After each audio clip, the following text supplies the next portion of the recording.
مع انتهاء الجولة السابعة من بطولة الدوري المصري، يلا بينا نختار أفضل تشكيلة في الجولة السابعة أو أفضل 11 لعيب في الجولة السابعة. يلا بينا. أختار حارس في التشكيلة بتاعتي أحمد ميهوب، حارس نادي سموحة اللي ساهم بفوز فريقه على نادي حرس الحدود وظهر بشكل ممتاز جدا في الماتش ده.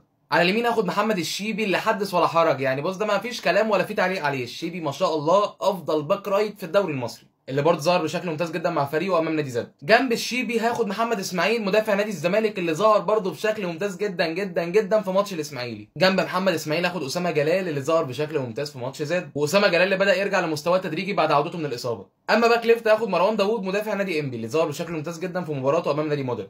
خش لي بقى على نص الملعب، هاخد نبيل عماد دونجا وجنبه عبد الله السعيد. دونجا اللي ما شاء الله ما شاء الله ما شاء الله ظهر بشكل ممتاز جدا بقاله فتره. دونجا ثابت على مستوى انا مش كنتش متوقع ان يعني ده يطلع منه في الفتره اللي هو كان وحش فيها. يعني دونجا مفاجئنا كلنا بصراحه، يا رب يفضل كده ويبقى من احسن لاحسن باذن الله. هو عنده كتير والله، ولو ركز هيبقى احسن من كده كمان على فكره.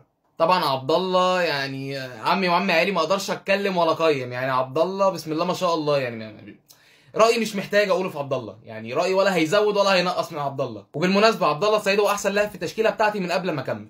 قدامهم هاخد محمود حسن تريزيجيه، على اليمين محمد شريف لاعب انبي، على الشمال صلاح محسن، وراس حربه عدي الدباغ. دي التشكيله بتاعتي للجوله السابعه. قولوا لي رايكم فيها واستنوا تشكيله الجوله الثامنه.